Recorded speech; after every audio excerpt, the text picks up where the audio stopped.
অনুভৱ কৰাবি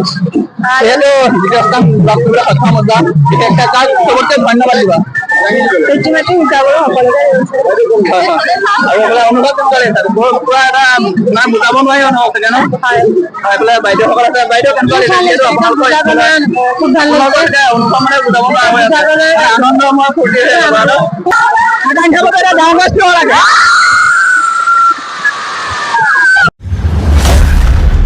যেহেতু আজি মেট্ৰিক পৰীক্ষাৰ ৰিজাল্ট ফলাফল ঘোষণা হৈছে আৰু এই ঘোষণাত বহুতে হয়তো মনে ভবা নিচিনা ৰিজাল্ট নহ'ব পাৰে কিন্তু এতিয়া হয়তো আমাৰ বিচনাতে যি নেকি দ্বিতীয় স্থান লাভ কৰিবলৈ সক্ষম হৈছে অম্বিকাগিৰি ৰায়চৌধুৰী জাতীয় বিদ্যালয় আকাংক্ষা ভূঞা আৰু তেওঁ আহি বৰ্তমান স্কুলখনত উপস্থিত হৈছে আৰু মই আছো সেইখন স্কুলতে আছে অম্বিকাগিৰি ৰায়চৌধুৰী জাতীয় বিদ্যালয় এইখন স্কুলৰ পৰা পঢ়ি শুনি আকাংক্ষা ভূঞাই দ্বিতীয় স্থান লাভ কৰিবলৈ সক্ষম হৈছে আৰু ভিতৰত এটা পুৰা আনন্দময় ফূৰ্তি হৈ আছে মানে বুজাব নোৱাৰা কি হৈ আছে আপোনালোকে দেখাম ভিডিঅ'টো চাই থাকক সঁচাকে একদম মজা মজা বুজাব নোৱাৰা এটা অনুভৱ কাৰণ দ্বিতীয় স্থান লাভ কৰিবলৈ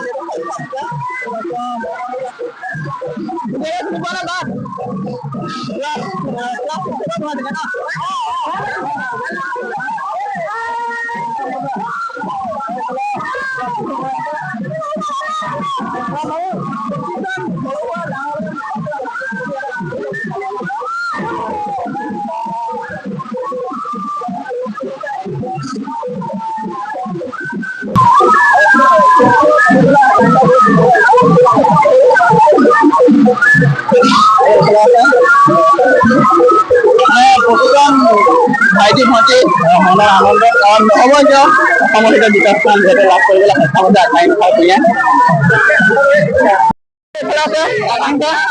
অনুভৱ কৰাবি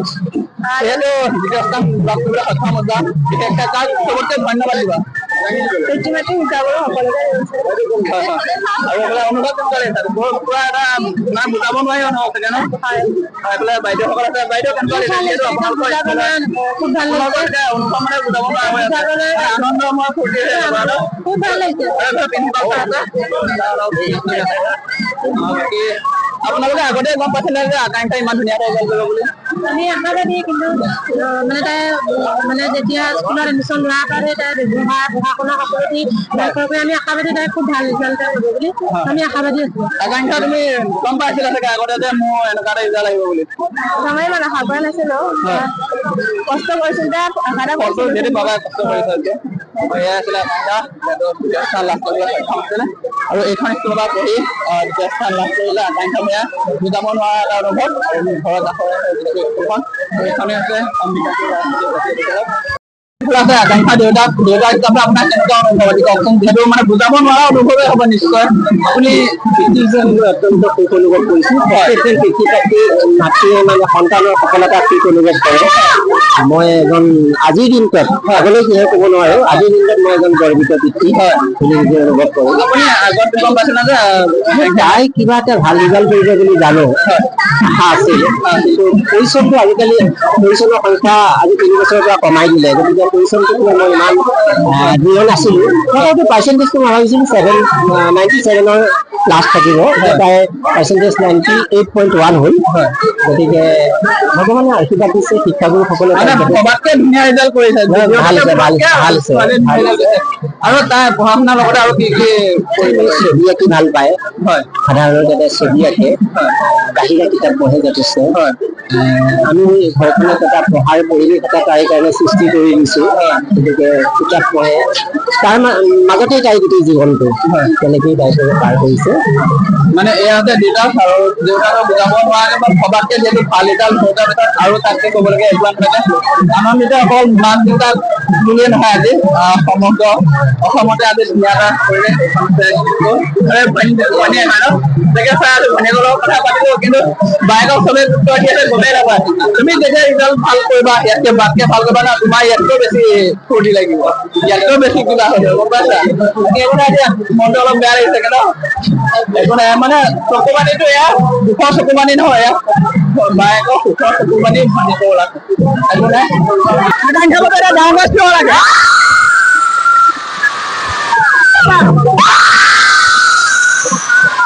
অনুভৱ কেনে আমি আশা কৰিছিলো এনেধৰণে দ্বিতীয় স্থান প্ৰাপ্ত হ'ব, সিমানখিনি আমি ভাগ্য পোৱা নাছিলো। কিন্তু আমি একামুখী চিন্তা এটা তেওঁলোকৰ মাজত দিবলৈ যত্ন কৰো। অকল নম্বৰৰ ক্ষেত্ৰতে নহয়, যে মাত কথা আচাৰ ব্যৱহাৰ সকলোতে যেন তোমালোকে চকদিশৰ কথা আমাৰ আমি সাধাৰণতে আঁৰাই থাকো, তেওঁলোকে দিয়াই মই বেয়া দিন দিম, ভালত একোৱে বেয়া থাকিব নোৱাৰে। গতিকে তুমি যদি পঢ়াত ভাল, আচৰণতো ভাল হয়, তেতিয়া ভৱিষ্যতে হ'ব লগা ডাঙৰ মানুহজন ভাল মানুহ হ'ব, মানুহ হ'ব, তেতিয়াহে আমাৰ দেশৰ কল্যাণ হ'ব। আৰু যদি ভাৰতবৰ্ষৰ কল্যাণকামী ৰাষ্ট্ৰখনৰ এটা ধৰ্ম, সেই কথাষাৰ আমি সদায় তেওঁলোকক আঁৰাই থাকো।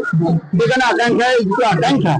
আমাৰো আকাংক্ষা, এই আকাংক্ষাটো চুবলৈ সমৰ্থ হৈছে। পূৰ্বতে বেংগী হাজৰিকাই চুইছিলে, ইয়াৰ জৰিয়তে আমি যথেষ্টখিনি সাহস পাইছো, আকাংক্ষিত হৈছো আৰু অনুপ্ৰাণিত হৈছো। আৰু আশা কৰিছে ইয়াতকৈ যাতে আগলৈ ভাল ৰিজাল্ট নিশ্চয় নিশ্চয় ভাল হ'ব, ভাল মানুহ হ'ব, আমাৰ বিশ্বাস। পঢ়াৰ লগতে আৰু আপুনি জনা কি কি ক্ষেত্ৰত ভাল আছিলে? তেওঁ ভাল বক্তৃতা দিয়ে, ভাল বক্তৃতা দিয়ে, তৰ্ক কৰে, এজন ভাল বক্তা। ভাল বক্তাই কথা খুব কম কয়, কিন্তু আমি লগত যিহেতু আজিকালি যিকোনো দিশতে ভাৱ প্ৰদান, এখন গণতন্ত্ৰ জীয়াই থাকিবলৈ হ'লে নিজৰ মনৰ ভাৱ সুস্পষ্টভাৱে প্ৰকাশ কৰিব লাগিব যথাৰ্থতাপূৰ্ণভাৱে। সেই কথাটো আমি বিদ্যালয়ৰ জৰিয়তে দিবলৈ যত্ন কৰো। আৰু মাক দেউতাকে তাত সহযোগ কৰে প্ৰতি মুহূৰ্তত। লৈ গৈছো বিজ্ঞানৰ সভালৈ অসমৰ ভিতৰত লৈ গৈছো, বিভিন্ন দিশত ফুৰাবলৈ নিছো, সকলো ক্ষেত্ৰতে তেওঁ খুব সহযোগী আৰু খুবেই নম্ৰ ভদ্ৰ এগৰাকী অমায়িক ছাত্ৰী।